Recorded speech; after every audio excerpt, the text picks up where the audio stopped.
Hello বন্ধুরা, good morning. তো আজকে আবারও একটা নতুন দিন তোমাদেরকে সঙ্গে নিয়ে শুরু করছি। তো এই যে সকাল সকাল ছাদে চলে এসেছি, অনেকগুলো কাঁচা ছিল সেগুলো কেচেও নিয়েছি, আর সাথে মেশিনেও এক মেশিন দিয়ে দিয়েছিলাম। তো সকালে যেহেতু উঠে নিজে ফ্রেশ হওয়া থাকে, তারপরে এটা ওটা কাজ করতে 1 ঘন্টা হয়ে যায়, আর 1 ঘন্টাতে কাঁচাও হয়ে যায়। তাই ভাবলাম যে একটু রোদ দিয়েছে, তো তাহলে সকাল সকাল আর কি ওগুলো মেলে দিয়ে চলে যায়।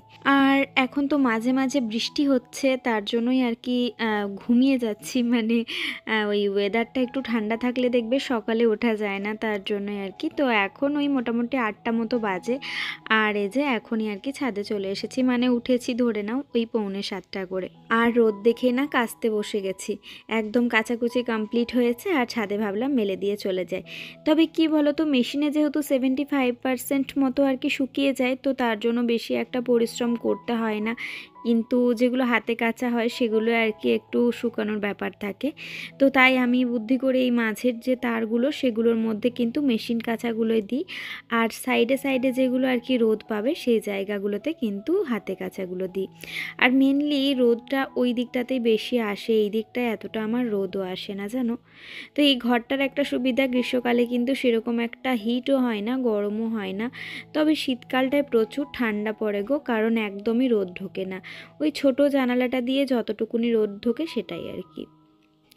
এই যে সৃজনের জামা প্যান্টগুলো এখন আর হাতে কাচি না। আগে আগে না ভাবতাম যে ছোট বাচ্চার জামা কাপড় হাতে কেচে নেব, এই করে করে প্রচুর কাচার জমে যেত। কারণ ওই ছোট ছোট জিনিস হাতে কাচা, তারপরে এটা ওটা খাবার লাগাই, এই সমস্ত ব্যাপার থাকে। তো এখন আর কি ওর 2-3 দিনের মোটামুটি জামা কাপড় জমিয়ে ওই 3 দিন মোটামুটি আমাদের সবার জামা কাপড়গুলো জমে, তারপর একবার মেশিনটা অন করে দিই। তো চলো, এখন মেলা হয়ে গেছে কমপ্লিট। এরপরে নিচে গিয়ে আমি একটুখানি জল নিয়ে আসি, ছাদের গাছগুলোতে দেব। দেখছি যে গাছগুলো একটু শুকিয়ে শুকিয়ে গেছে, তো তার জন্যই এইটা আর কি একটু মনে করে দিতে হয়। আর ছাদের মধ্যে না কোনো কানেকশন নেই, এর জন্য একটু অসুবিধে হয় আর কি। অনেকবার বলেছি ছাদে একটা কানেকশন করে দেওয়ার জন্য, কিন্তু এখনো পর্যন্ত আর কি অর্ডার আসেনি। আসলে কি হবে, ছাদে যদি কানেকশন হয়ে যায় তাহলে হয়তো কেউ কেউ ছাদে কাপড়ও কেচে দেবে বা এই সমস্ত ব্যাপার আর কি। তো তার জন্য এই ঘরগুলোর আর কি ক্ষতি হতে পারে, সেই চিন্তা ভাবনা করেই এইটা আর কি করা হয়নি। আগে নাকি ছিল শুনছি, মানে যারা অনেক আগের থেকে আছে, এই কোয়ার্টারগুলো তো মোটামুটি 20 বছর করে আর কি হয়েই গেছে। তো আগে আগে ছিল শুনেছি, তবে এখন আর কি ওই জন্যই বন্ধ করে দিয়েছে। আর এই যে জবা গাছটা দেখো একদম ঠিক হয়ে গেছে, শুধু একটা ডালে সাদা সাদা পোকাটা আছে। তো ওটা আর কি আমি একটা ওষুধ দিয়েছি একবার, তার জন্যই সেটা দেওয়াতে অনেকটাই কমেছে। তবে 15 দিন পর পর একবার করে দিতে বলেছে। গাছগুলো কিন্তু খুব ভালো লাগে দেখতে, একটুখানি গাছের যত্ন করলেই না গাছও আমাদেরকে কিন্তু অনেকটাই ভালোবাসা দেয়। আর রান্না বান্না হয়ে গেছে ওই কাজের ফাঁকে ফাঁকে আর কি। এখন বানাচ্ছি শুধুমাত্র ওর জন্য একটু টিফিন। তো ভাবলাম তোমাদের সাথে টিফিন রেসিপিটা শেয়ার করি, কারণ অনেকেরই হাজব্যান্ড হয়তো জবে যায়, তো লাঞ্চ বক্স তো প্যাক করতেই হয়। আর সব সময় ওই আটা ময়দার জিনিস দেওয়া এটা একদমই ঠিক না। আর কি বলো তো, আমার হাজব্যান্ড কিন্তু আগে ওটস একদমই খেতে চাইতো না। তো এইভাবে করে কিন্তু টেস্টি করে বানিয়ে দিই বলে ও সুন্দর খেয়ে নেয়, বুঝতেই পারে না। তো এইভাবে কিন্তু বাচ্চাকেও করে দেওয়া যাবে, কারণ ওটস হচ্ছে ফাইবার রিচ ফুড। তো এর জন্য কিন্তু ওটস খাওয়া প্রতিটা মানুষেরই জরুরি। আমাদের মনে একটা ভ্রান্ত ধারণা রয়েছে যে আমি রোগা, আমি ওটস খেলে যদি আরও রোগা হয়ে যায়, ধুর বাবা ওটস খাবো না, একটু ভাতই খাবো। কিন্তু এই ব্যাপারটা না সম্পূর্ণ ভুল, জানো তো। একটা রোগা মানুষেরও যে কোনো শরীরে সমস্যা থাকবে না, এটা কিন্তু নয়। তো তার জন্যই কিন্তু আমাদেরকে আমাদের হেলথ সম্পর্কে ভীষণভাবে সচেতন হতে হবে। এইটাই আমার লাইফের আর কি অভিজ্ঞতা থেকে আমি তোমাদেরকে বলছি। তো এখানে আমি সমস্ত সবজিগুলো একটু ভেজে নিয়েছিলাম, আর তারপরেই আমি রোস্টেড যে ওটস সেটা আর কি দিয়ে দিয়েছি। তারপরে আর কি ওটসটা দিয়ে আরও একটুক্ষণ ভেজে নিয়ে এখন আমি জল অ্যাড করেছি। আর জল দেওয়ার পর এই যে পনিরটা না ফ্রিজে ছিল জানো, আর ওই ডিপ ফ্রিজের নিচটাই ছিল, তার জন্য এরকম বরফ জমে গেছে। এখন তাড়াহুড়োই পড়ে গেছে, ওইক্ষুনি বেরোবে অফিসের গাড়ি, এই ঢুকছে। তো তার জন্য সেই তাড়াহুড়ো করে মনে হচ্ছিল ওটসটার সাথে যদি আমিও হতে পারি তাহলেও বোধহয় বেশি ভালো হয়। তো পনিরটা দিলেই না ওটসের টেস্টটা অসাধারণ হয়ে যায়। আর যদি কেউ পনির না খাও তাহলে এ জায়গায় কিন্তু ডিমের ভুজিয়াও অ্যাড করা যেতে পারে। প্রথমে আর কি একটুখানি প্যানের মধ্যে তেল দিয়ে ডিমটাকে বেশ একটু ভুজিয়ার মতো করে নিতে হবে। আর শেষে এই যে লেবুর রস, মানে একটা অদ্ভুত কম্বিনেশন হয়। আর একটুখানি গোলমরিচের গুঁড়ো দিলে দুর্দান্ত খেতে লাগে। আমিও কিন্তু আজকে দুপুরবেলাতে এটাই খাবো ভেবেছি, আমার তো খুব ফেভারিট। আর আমার এরকম বিভিন্ন রকমের নতুন নতুন প্রিপারেশন করতে খুব ভালো লাগে, আর সাথে তোমরাও খুব ভালোবাসা দাও। তাই মনে হয় আমার ভিডিওতে যে কোনো একটা রান্না আমি প্রতিদিনই রাখবো, কারণ তোমরা আমার রান্না দেখতে খুব ভালোবাসো। অনেক বন্ধুই কমেন্ট করো যে আমার রান্না দেখতে তোমাদের ভালো লাগে, আর তোমাদের যেটা ভালো লাগে সেটা তুলে ধরাটাই হচ্ছে আমার কাজ, কারণ তোমাদেরকে এন্টারটেন করাটাই হচ্ছে আমার কাজ। তো আমি চেষ্টা করি আমার ব্লগের মাধ্যমে যেন তোমাদের মনে একটু হলেও আনন্দ দিতে পারি। এই যে বাসন রাখার যে র্যাকটা, এটাতে বাসন আর কি রাখতেই পারিনি, দুদিন ধরে বাসনগুলো যেন এখানে ওখানে করে রাখা হচ্ছে ঝুড়ির মধ্যে আর কি। তো আজকে আর কি এটা ধোবো আমি। রান্না বান্না যেহেতু সকালে হয়ে গেছে, আর এদিকে টিফিনটা ওকে করে দিয়েছে, এখন আমার খাবার তো দেরি আছে, ছেলে তো স্কুলে গেছে।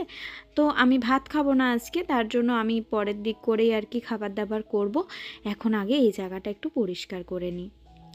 রান্নাঘরটা একদিন ডিপ ক্লিন করতে হবে, তবে এত তাড়াতাড়ি করব না, কারণ এত তাড়াতাড়ি যদি ডিপ ক্লিন করি তাহলে পুজো পর্যন্ত থাকবে না। তো আমাকে মাঝে আরও একদিন পরিশ্রম করতে হবে, এর জন্য আমি পুজোর ওই আগেটাতেই করব।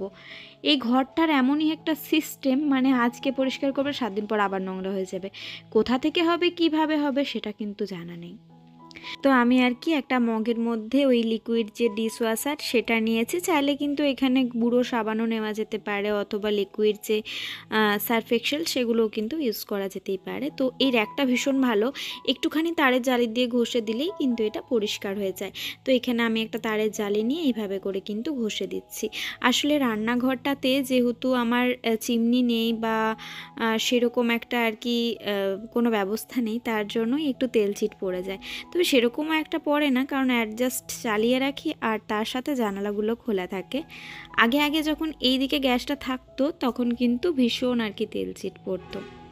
তো যাই হোক, তবুও আমি আর কি মেজে দিলাম। তো আমি মাকড়সা না কোথাও দেখতে পেলাম না, কিন্তু কেমন যেন হাতে একটা তুলো তুলো লাগে না, সেই মাকড়সার জাল টাইপের সেটা লাগছিল।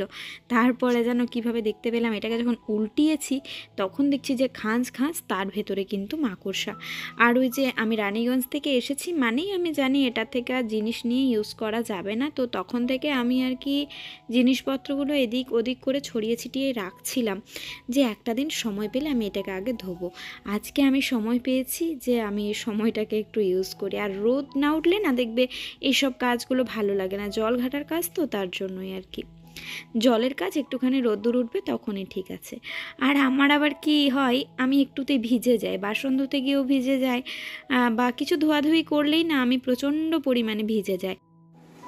গুড ইভিনিং বন্ধুরা। তো এখন তো সন্ধ্যাবেলা, আর এই যে একটুখানি মুড়ি নিয়ে বসেছি, ছোলা মুড়ি আর শশা, এই হচ্ছে গিয়ে আজকের খাবার। এখন কিছু করার নেই, একটুখানি কয়েকটা দিন কষ্ট করতে হবে, আবার কবে দেখবে যে আমার মাথায় ভূত চেপেছে আর এটা ওটা বানাতে শুরু করে দিয়েছি। অলরেডি বাড়িতে তাল চলে এসেছে, তো তালের তো কিছু একটা প্রিপারেশন করতেই হবে। তো ডায়েটের মাঝে 2-1 দিন চিট তো চলেই। যাই হোক, ছেলে আসলো, এসে ওকে খাওয়ানো, দেন ওর সাথে একটু খেলা করলাম, তারপরে ওকে আবার একটু পড়ালাম। এখনও টিউশন গেল, এখন 6টা বাজে। ওর বাবা দিয়ে এইমাত্র আসলো, ওকেও মুড়ি দিয়েছে আর আমিও মুড়ি নিয়েছি। মুড়িটা খেয়ে কাজ আবার শুরু করতে হবে। রান্নাঘরে বেশ কিছু কাজ বাকি রয়েছে, তবে ছেলের সামনে যতটা পারি একটু অ্যাভয়েড করি আর কি কাজকর্মগুলো করার, কারণ স্কুল থেকে ফিরে না ওকেও সময় দেওয়াটা ভীষণ জরুরি। তো এটা তো ও এক্সপেক্ট করে, তাই না? তো যাই হোক, চলো মুড়িটা খেয়ে নিই, তোমরা ভিডিওটা দেখতে থাকো। আর এখনও পর্যন্ত ভিডিওটা কেমন লেগেছে অবশ্যই কমেন্টে জানিও। এই ঘরের চাদরটা কালকেই তোলা হয়েছিল, ওই যে পিঁপড়ে হয়েছিল, তাই ভাবলাম যে এই ঘরের চাদরটা না আজকে বিছিয়ে দিই। এই ঘরটা একটু পরিষ্কার থাকলে বেশ ভালো লাগে, আর একটুখানি আর কি বসা যায়, বিশেষ করে এই বৃষ্টির দিনগুলোতে। দেখবে সকালে উঠেই যদি রান্নাটা আগে হয়ে যায় তাহলে কিন্তু অনেক কাজ গোছানো যায় গো। আর সারাদিন বসে শুয়েও কাজ করা যায়, কোনো তাড়াহুড়ো থাকে না আর কি। অথবা একদম আর্লি উঠে সমস্ত সংসারের বাসি কাজকর্ম সেরে রান্না করা, সেটা তো কিন্তু অনেকটা সময় পাওয়া যায়। তো আমার তো আর সেই সুযোগ চট করে আসে না, যেহেতু অফিস থাকে, স্কুল থাকে। তো তার জন্যই কিন্তু আমি প্রথমেই রান্না সেরে নিই, তারপরেই সমস্ত কাজকর্মগুলো গোছাই।